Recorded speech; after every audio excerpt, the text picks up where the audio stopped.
බුදුසරණ ජෙහෙසු පීටයි අස්ලාම් මලෙක්කුම්. ඇයි ඔයාලා තාමත් මේ කිසිම තේරුමක් නැති හිස් වචන පාවිච්චි කරන්නේ?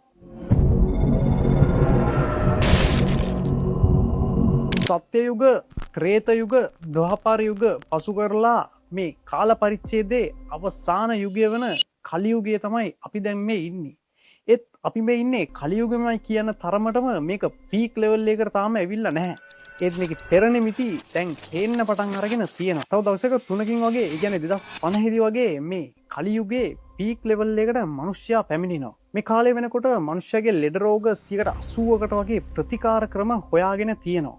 ඒ කියන්නේ ලෙඩක් දුකක් හැදෙන්නේ දැනෙන්නෙම නැති තරම්. ඒ වගේම මනුෂ්‍ය වර්ගයාගේ වයස්ගත වීම පවා පාලනය කළ හැකි කාලයක්. ඒක නම් එච්චර හොඳ දෙයක් නෙමෙයි. ඒ වගේම යම් ස්වාභාවික පාරිසරික සංසිද්ධි පවා කෘත්‍රිමව පාලනය කළ හැකි අමුතු කාලයක්. කොටින්ම කිව්වොත් ඔළුවක් වුණත් අලුතින් තියන්න පුළුවන් අමුතු කාලයක්. ඒක නම් පොඩි ජෝක් එකක්. Australopithecus, Homo habilis, Homo erectus, Homo neanderthalensis, Homo sapiens වගේ පරිණාමයන් පසු කරලා මනුෂ්‍යයාගේ අද්විතීය අමුතුම තාක්ෂණික පරිණාමය සිදු වෙන්නේ මෙන්න මේ කාලයේදී. ඉතින් කලියුගයේ අධික සැප විඳින්මින් ඉන්න මිනිස්සු තවත් එකම එක පරිණාමයකට පත් වෙනවා.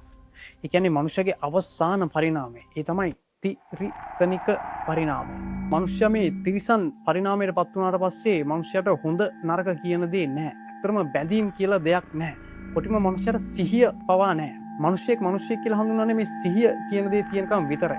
ඉතින් මනුෂ්‍යයට මේ වටිනාම වස්තුන සිහිය කියන දේ අහිමි වෙන කාලයක් තමයි මේ කලි යුගය කියලා කියන්නේ. අර මම මුලින් කියපු සුබ ප්‍රාර්ථනික වචන ඇහෙන්නෙම නැති කාලයක්. ඒවට අදාළ ස්ථාන නටමුම් බවට පත්වෙච්ච කාලයක්. ඔයාලා දැන් දේවත්වයෙන් අදහන පුද්ගලින්ව කවුරුන්ද කියලාවත් නොදන්නා කාලයක්.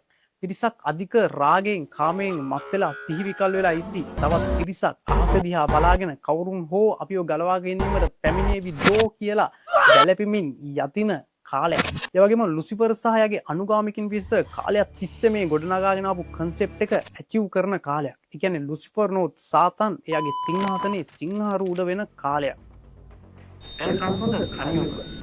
කියන වීඩියෝ සීරීස් එකේ පළවෙනි වීඩියෝ එක තමයි මේක. ඉතින් මේ වීඩියෝ සීරීස් එකේ මම තව වීඩියෝස් කිහිපයක් කරන්න බලාපොරොත්තු වෙනවා. කලියුගේ පෙර නිමිති කියන්නේ මොනවද? ලුසිෆර් සහ එයාගේ අනුගාමිකයන් පිරිස කියන්නේ කවුද? මේ කලියුගේ අන්තිම අදීර, ඒ කියන්නේ කලියුගේ ස්විච් ඔෆ් එක කියන්නේ මොකද්ද? ඒ වගේ මම ෆලෝ කරන්න අමතකුණත් කමක් නැහැ මගේ මිත්‍රයා. ඔයා දැන් මේ ඉන්නේ කලියුගේ කියන එක නම් අමතක කරන්න එපා. ජය